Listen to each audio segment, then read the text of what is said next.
사울이 하나님의 은혜로 이스라엘의 왕이 되고 나서 13장에서 큰 실수를 합니다. 실수를 넘어서 큰 죄를 지었다고 설명하는 게 맞는 것 같은데, 그 행위로 말미암아 하나님께서 이제 사울 시대에 그 이스라엘의 왕위를 사울의 가문에서는 사울 시대의 끝을 이제 낼 그런 마음을 먹으셨습니다. 그래서 사울의 나라가 길지 않을 것이다라고 사무엘 선지자를 보내서 알려주셨죠. 13장에서 사무엘은 11장에서 암몬과의 전쟁에서 보였던 그런 모습은 찾아볼 수가 없고, 블레셋 군대와 비교했을 때 사람들이 작고 또 그나마 남아있던 사람들이 두려움에 떠는 모습을 보자 마음이 급해졌던 것 같습니다. 그래서 의식적으로 이제 제사라도 지내면 그 위기를 탈출할 수 있지 않을까 싶어서 자기가 해서는 안 되는 그런 제사를 이제 집리를 해버리죠. 그것이 이제 하나님께 그 죄로 이제 되어서 하나님이 사울을 이제 일찍 내리시려는 이제 결심을 하게 된 겁니다. 자, 그런데 오늘 본문에서는 사울의 아들 요나단이 나옵니다. 사울을 아버지로 둔 아들인데, 오늘 나오는 요나단은 사울과는 또 완전히 다른 그런 모습을 보여주고 있습니다.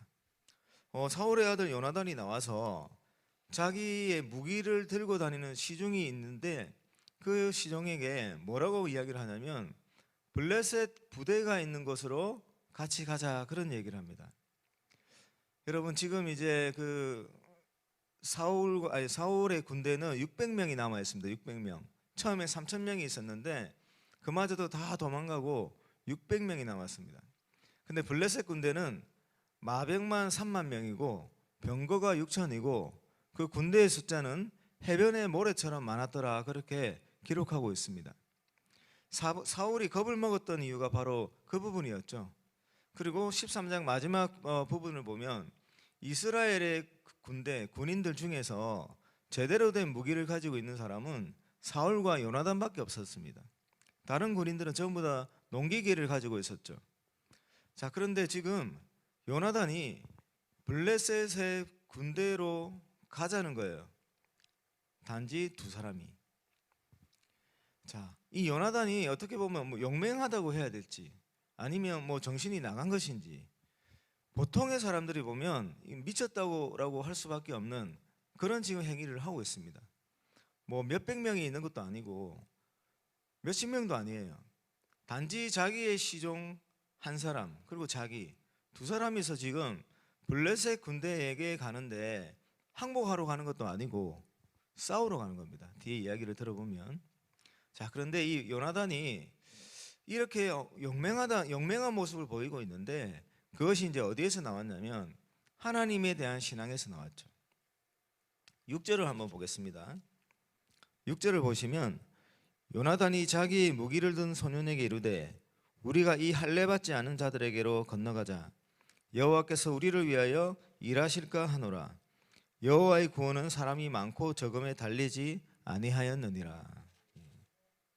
여러분, 이 요나단이 블레셋 군대를 향해서 무엇이라고 표현하냐면 할례 받지 않은 백성이다, 이런 표현을 합니다. 이 표현은 나중에 다윗도 쓰는데요. 골리앗이 이스라엘 백성의 군대를 모욕을 할 때 다윗이 이 표현을 씁니다. 그리고 다윗은 이스라엘의 백성을 하나님의 군대다라고 표현합니다. 하나님의 백성들이다라고 표현합니다. 지금 요나단도 마찬가지인데요. 요나단도 분명하게 이 전쟁을 하나님의 전쟁으로 인식하고 있습니다. 그것이 바로 뒤에 나오는데 여호와께서 우리를 위하여 일하실까 하노라, 이런 고백을 하고 있죠. 그리고 여호와의 전쟁은 사람이 많고 적음에 달려있지 않다라고 하는 확신을 가지고 있습니다. 바로 앞에서 사울은 이 전쟁이 사람의 많고 적음에 달려있는 줄 알았어요.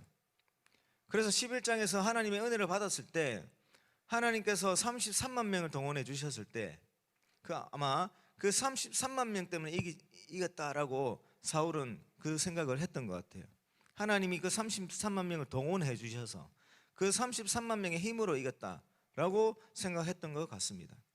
그런데 요나단은 분명하게 하나님 나라의 백성들이 싸우는 전쟁은 하나님의 전쟁이고, 하나님의 손에 달린 그 전쟁은 사람의 수가 많고 적음에 따라서 그 결과가 이루어지는 것이 아니라 하나님의 뜻에 있다는 것을 이 요나단이 분명하게 확신하고 있었습니다.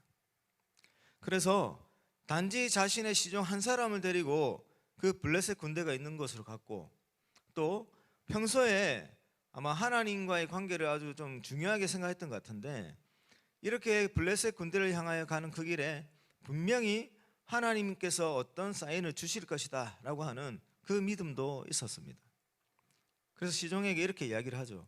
우리가 블레셋 그 진영에 가서 블레셋 그 군인들이 우리를 발견할 텐데, 그들이 우리에게로 내려오면 우리가 싸워서는 안 되니 여기 가만히 있자라고 얘기를 하고, 그들이 우리를 발견하고서 우리를 향해서 올라오라 라고 이야기를 하면 그거는 하나님이 우리에게 승리를 주시는 사인이니, 그때는 우리가 그 블레셋 군대를 향하여 우리 둘이서 나아가자 이렇게 이야기를 합니다. 그 도착했을 때 요나단이 이야기한 대로 블레셋 군인들이 그들을 발견했고 그 두 사람에게 올라오라라고 이야기를 하죠. 그래서 요나단이 먼저 앞장섰고, 앞장서자 하나님이 도와주신 것이죠. 하나님이 도와주셔서 블레셋 군인들이 넘어지고 쓰러집니다. 그래서 이제 그 뒤따르던 시종이 무기를 갖고 있었죠. 그러니까 이 무기를 갖고 있는 시종이 넘어지고 쓰러진 이 블레셋 군인들을 죽였던 것입니다. 그리고 이 천지가 진동하고 모든 사람들이 두려워 떨게 되는 이런 역사가 일어나게 되는 것이죠. 여러분, 요나단이 가지고 있는 이 신앙이 우리에게 무엇을 알려주는 것일까요? 하나님께서 우리에게 어떤 일을 요구하실 때가 많이 있습니다. 또 교회를 세우시고 교회를 통해서 하나님의 영광을 드러내려는 그런 목적을 가지시고, 우리 성도 한 사람 한 사람을 통해서 예수 그리스도 이름을 전해서 하나님의 영광을 세상에 전하고자 하는 마음을 가지고 계시고, 또 우리 성도들이 하나님이 주신 질서들을 따라서 살아서 이 죄가 넘치는 세상 속에 그래도 거룩한 세상을 살아가도록 우리에게 귀한 사명을 주셨습니다. 그런데 하나님이 주신 소명을 생각하면 우리는 너무너무 힘이 없어요. 우리 자신의 모습을 생각하고 우리가 가진 지혜와 우리의 힘을 생각하고 배경을 생각하면 하나님이 우리에게 가라고 하신 그 길을 절대로 할 수 없을 것 같은 생각이 자꾸 듭니다. 그리고 세상은 너무너무 거대합니다. 나라고 하는 이 한 사람이 이 세상을 절대로 변화시키지 못할 것 같은 그런 생각이 계속 드는 것이죠. 그래서 많은 그 성도님들 같은 경우에 그런 나라고 하는 이 작은 존재와 거대한 세상의 이 힘의 차이, 그 차이 때문에 하나님이 주신 그 소명, 그분에게 주신 그 소명을 뒤로하고 세상 사람들과 크게 차이 나지 않는 삶을 선택하는 경우도 종종 있습니다. 그런데 반면에 내 힘은 미약하지만 나라고 하는 이 존재는 너무너무 보잘것없지만 이 싸움은 하나님께 달려있다라고 생각하시는 분들은 아무리 그 힘이 보잘것없고 나약하다라고 생각든다 할지라도 그 자신이 할 수 있는 것을 묵묵히 해나갑니다. 하나님의 도우심을 기대하는 것이죠. 하나님의 역사를 기대하는 것이죠. 교회 안에서의 일도 마찬가지입니다. 우리가 가지고 있는 것이 뭐 그렇게 많이 있겠습니까? 하지만 여러분, 우리나라에서 이렇게 복음이 전파되고 지금까지 교회가 성장하고 지금까지 이렇게 하나님의 백성들이 살아가는 모습을 한 100년만 뒤돌아봐도 얼마나 놀라운 기적들이 일어났습니까? 어둠에 묻혀서 희망이라고 찾아볼 수 없는 이 대한민국 땅, 그때는 조선이었죠.